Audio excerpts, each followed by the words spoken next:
స్వేచ్ఛగా స్మగ్లింగ్ చేసేటువంటి సినిమాలకు మాత్రం కేంద్రం నుంచి అవార్డులు వస్తున్నాయి. ఏం చేయాలి? ఇలాంటిదైనా మీరు ప్రోత్సహించేది. ఏ సినిమాను మేము గౌరవిస్తాం. సినిమాలో ఒక ఎంటర్టైన్మెంట్ పబ్లిక్ ఉంటుంది, కానీ పబ్లిక్ ఎలాంటి మెసేజ్ ఇస్తారు?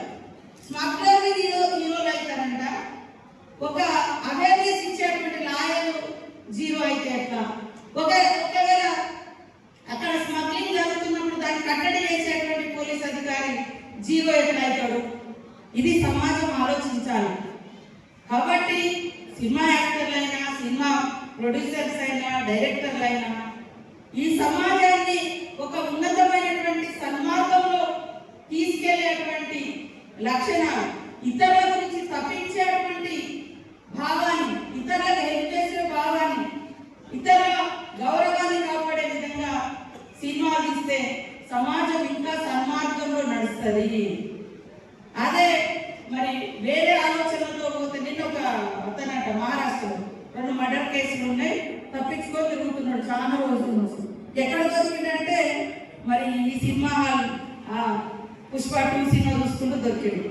అంటే వాళ్ళకు అది ఏ రకమైన ఇంకా నేరాలు పెట్టడానికి కూడా ఒక మెసేజ్ పోయేటువంటి అవకాశాలు ఉంటాయి. మేము తప్పు పడతలేము, కానీ చట్టబద్ధంగా ఉండేటువంటి అధికార వ్యవస్థను, రాజ్యాంగం ఇచ్చినటువంటి అధికారిక వ్యవస్థను గౌరవించాలి. అలాంటి మెసేజ్ ఖచ్చితంగా ప్రతి ప్రొడ్యూసర్, యాక్ట్ చేసేటువంటి యాక్టర్లు అది ఫాలో కావాల్సిన అవసరం ఉంది. కాబట్టి ఈరోజు సమాజం యొక్క ఉన్నతి మనందరి ఉన్నతి, మన పిల్లల భవిష్యత్తే మనందరి భవిష్యత్తు. పిల్లల్ని సన్మార్గంలో నడిపించాలి. మరి పాస్టర్లు కూడా అక్కడెక్కడ మీరు బోధనలు చేసినప్పుడు మీరు చెప్తా ఉంటారు, స్మోకింగ్ బంద్, డ్రింకింగ్ బంద్, ఇవన్నీ చాలా గొప్ప అలవాట్లు. వాస్తవానికి తాగొద్దు, చుట్టూ తాగితే హెల్త్ పాడవుతుంది, వీరు ప్రాణులు తాగొద్దు, ఇవన్నీ ఇట్లాంటి లక్షణాలు చెప్తుంటారు. అట్లనే యువతకు కూడా మీ చర్చలకు వచ్చేటువంటి వాళ్లకు ఇలాంటి సన్మార్గమైనటువంటి విద్యాబుద్ధులు లాంటి మంచి మానవతా దృక్పథంలో ఉన్నటువంటి లక్షణాలను నేర్పించాలి. అది చర్చిలలో జరగాలి, అది మసీదులలో జరగాలి, అది గుళ్ళల్లో జరగాలి, గోపురాలలో జరగాలి. ప్రతి చోట జరిగినప్పుడు ఈ సమాజంలో ఎలాంటి డిస్టర్బెన్స్ లేకుండా స్వేచ్ఛగా మన గడ్డ మీద మనం తలెత్తుకొని తిరుగుతాం. అంత మంచి వాళ్ళ దొంగలే ఉంటారు.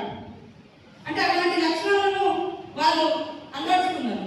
అట్లా ఒక మహిళ పోవాలన్నా, ఒక పిల్లగాడు పోవాలన్నా, ఒక మనిషి తనకు నచ్చిన నగలేసుకొని రోడ్డు మీద పోయినట్టు దొంగలు మన దిక్కు చూస్తారు అనే భావము, భయం ఉండకుండా ఉండాలంటే మార్పు రావాలి సమాజంలో. ఆ మార్పు రావడానికి కూడా మీ యొక్క ప్రార్థనలు ఫలించాలని కోరుకుంటూ, మరి 25వ తారీఖు నాడు మీరందరూ కూడా ఘనంగా క్రిస్మస్ వేడుకలను నిర్వహించుకోవాలని, మీరందరూ సంతోషంగా ఉండాలని, మీ ప్రార్థనలో ఈ సమాజం శాంతియుతంగా ఉండాలని మనస్ఫూర్తిగా కోరుకుంటూ, wish you all the best. Happy Christmas.